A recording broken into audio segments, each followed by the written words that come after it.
Sa video na 'to magbibigay ako ng 5 na pangharabas na mga pabango. Lahat 'to affordable, mga nasa 1K ish yung price point. Lahat 'to bagay sa weather ng Pilipinas. Puwede sa mainit. Naisip kong gumawa ng ganitong content ulit kasi ang daming nagme-message na mga estudyante, mga nagfi-field work, tsaka mga riders. Dito sa Messenger, sa Facebook, tsaka sa TikTok. Nagtatanong sila kung ano yung bagay na gamitin nilang pabango. Mga bago sila bago sila into perfumes. So bago sila, yung iba sa kanila bago into Middle Eastern perfumes. 'Yun. Lahat 'to nagamit ko. Yung iba dito ginagamit ko pa rin. May mga favorites ako dito. Sasabihin ko na lang din sa inyo kung baka bago kayo. Kasi kung matagal na kayo naririnig nyo na yung iba dito, madalas sa akin. Unahin ko na Al Rehab Officer, alternative to Dior Sauvage. Malinis, amoy bagong paligo, nag-exude ng confidence. Lalaking lalaki.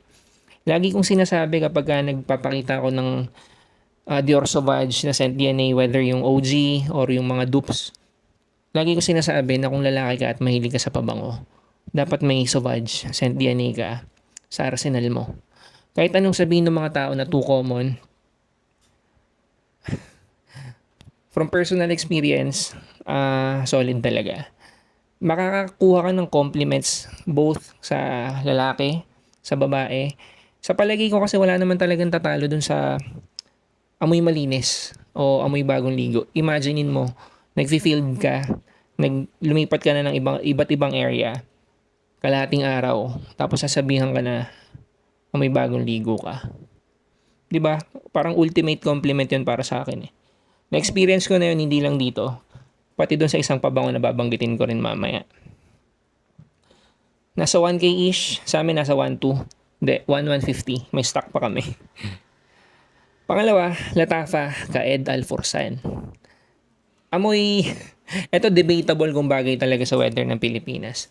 Amoy pinya, amoy pineapple. Very much comparable sa amoy ng delata na pineapple. Alam niyo yun, yung brand nun. Dole ba yun? Di ba medyo matamis din siya? Ang fruity niya, ganun na ganun kasi yung dating neto eh. So kaya ako nasabi na baka debatable kung bagay sa weather ng Pilipinas kasi baka yung sweetness na nanggagaling doon sa pineapple, baka kasi maging cloying kung alam niyo yung mga init na itong mga nakarang araw, di ba grabe? Nasa loob na ako ng bahay, naka-aircon na kami. Nag-33, 33, tsaka 32 degrees pa rin kami. Paano pa kaya sa labas? Yun lang yung concern ko. So baka debatable kung bagay siya sa weather ng Pilipinas. Pero yung normal na init, yung hindi init ng summer ng Pilipinas, sure ako uubra. Maubra siya pang araw-araw.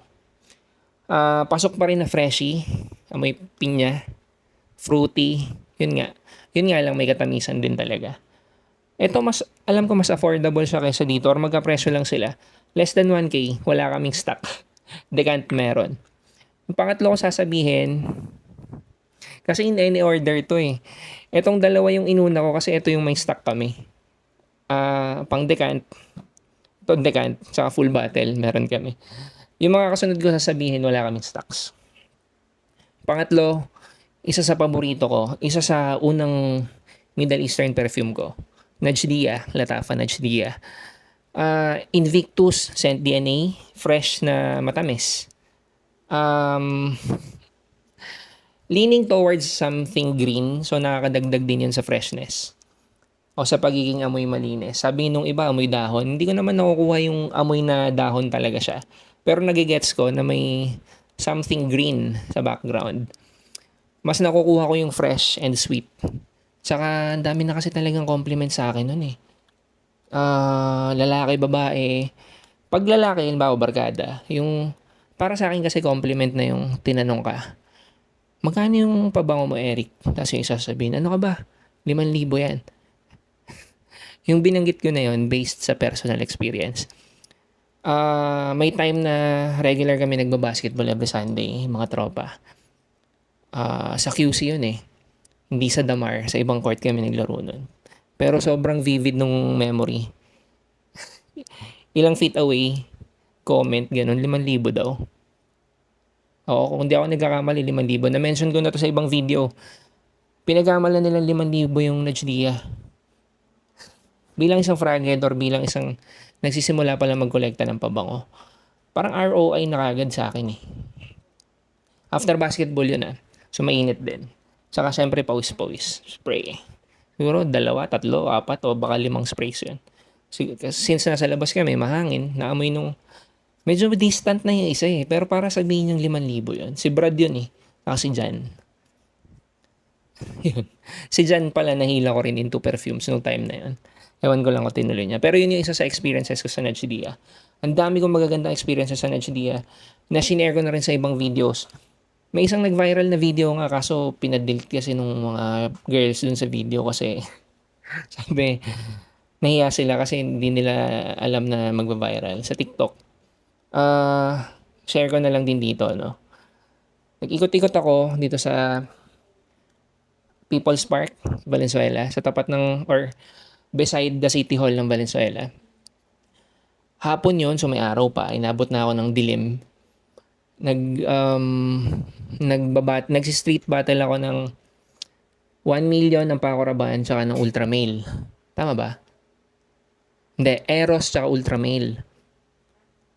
Ang ganda nung pagkaka-capture kasi yung ginagamit kong camera nun. Ito.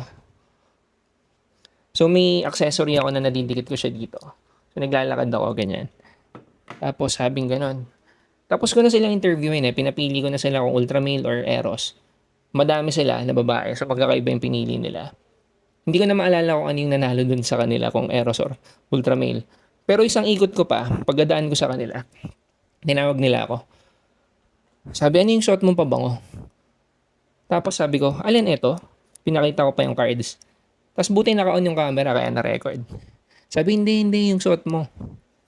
Sabi kong ganun. Hindi ko maalala nung time na yon. Sabi ko, Invictus? Kasi may dekant ako na Invictus noon. Tapos, kung di ako nagkakamali, may hawas na rin ako nung time na yon. Tapos may Hayati din ako.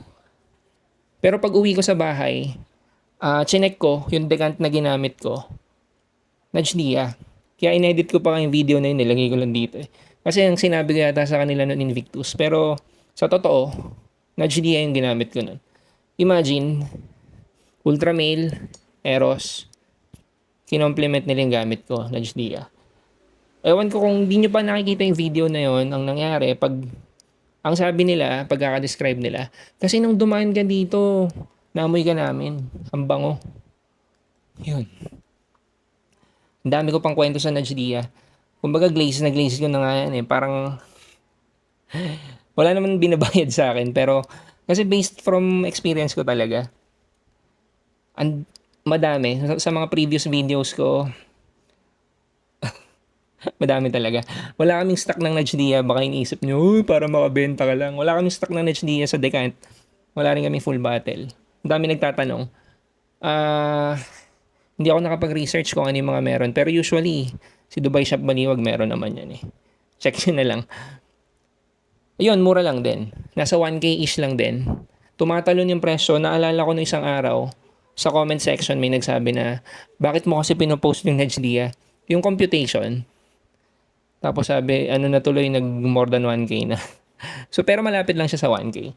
Saka para sa akin, kahit lumagpas ng 1K yung Najdia, sulit pa rin eh. Kasi nga, based dun sa mga kinuwento ko, personal experiences.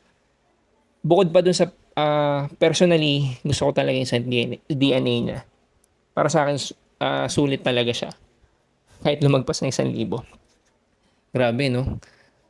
Kahit di ko sabihin, kahit hindi ko na sabihin, isa talaga yung sa mga paborito ko. Pangilan yan? Pangatlo. Pang-apat, teka, nakalimutan ko. Hindi, yung pang-apat, wala rin kasi kaming bote. Ayun, okay, naalala ko na. Kahit anong scent DNA, kahit anong may scent DNA ng YEDP. Ang nakita kong mga pinakamura, Volare, saka yung Beyond. Pareho naman silang goods. Nasa 1K-ish price point. Mas mura yata yung Volare. Which one is better? Siguro slight edge sa Beyond. Pero mas mahal siya ng konti kaysa sa Volare. So, yun. Kahit alin doon, pwede niyong pagpilian. Again, nasa 1K-ish na price point. Less than 1K-ish mo makuha yun. Sobrang panalo kasi 100 ml eh. Kung nakita nyo yung computation ko, di ba, no, sa Najdia, parang halagang 7 pesos per day. Kasi pati yung number of sprays, di ba, sinama ko na. Bakit ko nire-recommend yung kahit anong YEDP na Scent DNA? Kasi parang Sauvage din siya. Amoy malinis, amoy bagong ligo. At yun din kasi yung amoy na nare-relate sa amoy mayaman, sa amoy mabait. Si Sauvage kasi kahit papaano hindi ko masabing amoy mabait eh. Kasi meron talagang si Sauvage Scent DNA kasi meron talagang something na parang bad boy yung dating, ganun. Pero pareho sila, si Y tsaka si Sauvage, na amoy malinis. Kumbaga si YEDP yung amoy malinis na mabait. Si Sauvage yung amoy malinis na bad boy. Yun. Yun. Ulitin ko, Volare, nakalimutan ko yung pangalan nung YEDP version nila. Tsaka yung isa na sobrang hyped. Beyond. Deserve naman niya yung hype niya kasi sa price, ganung price point, kuha naman niya yung amoy. Kalimutan ko sabihin. Huwag lang kayong mag-expect na sobra sa performance. Yun kasi yung puna sa mga YEDP alternatives. Bitin ang performance. Kahit yung Mega, di ba yun yung isa sa pinaka-hype ngayon. Debatable na malakas yung performance, pero in comparison sa YEDP, hindi niya pa rin kaya habulin yung performance ng YEDP. Hindi ko na-recommend yung Mega kasi ang layo ng price point eh. Kumpara dun sa Beyond. Well, depende pala kung sino yung nakikinig, no? Pero yung mga binabanggit ko kasi dito, nasa 1K-ish pababa. Yung last ko na i-mention, Scent DNA ng Profondo. Hindi ko na alam kung gaano karami na yung gumaya sa Scent DNA nun. Mga tumatak sa akin yung sa Volare. Kasi ang mura lang. Parang less than 800, 100 ml.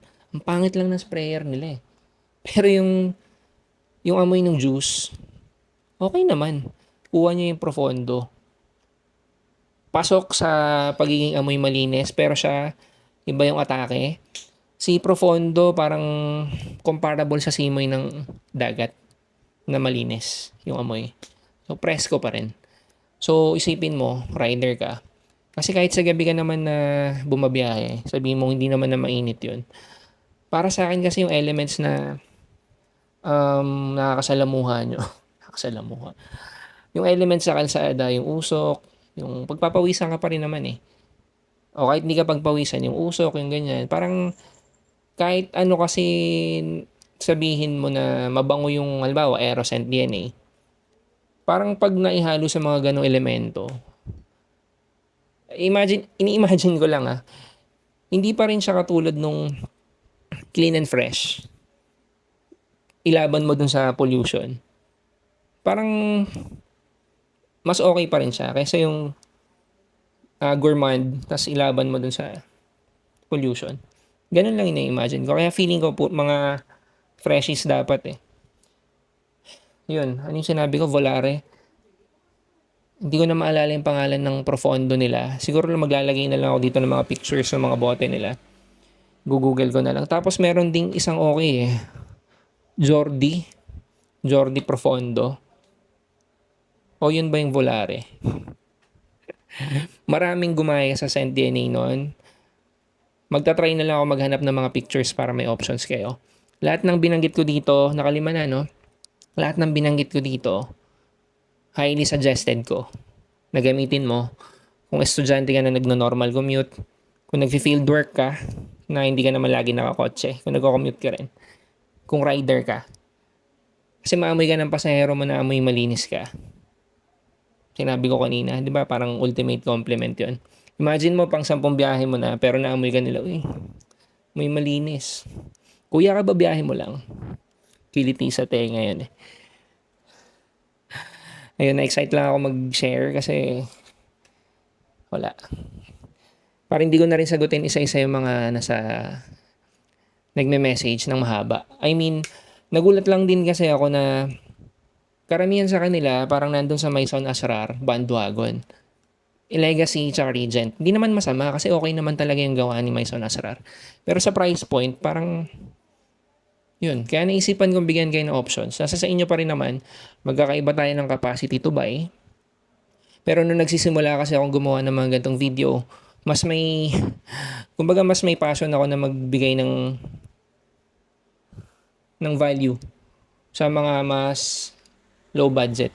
Kasi pinagdaanan ko yan. Na dati ang options ko lang, aficionado, prescripto. Ngayon, mas marami na tayo options. Lagyan nyo sa comment section kung may iba pa kayo naiisip na pwedeng i-recommend sa mga nag-field work, sa mga riders, sa mga estudyante na nagno-normal commute. Kasi malaking tulong yan pag nabasa nila. Thank you.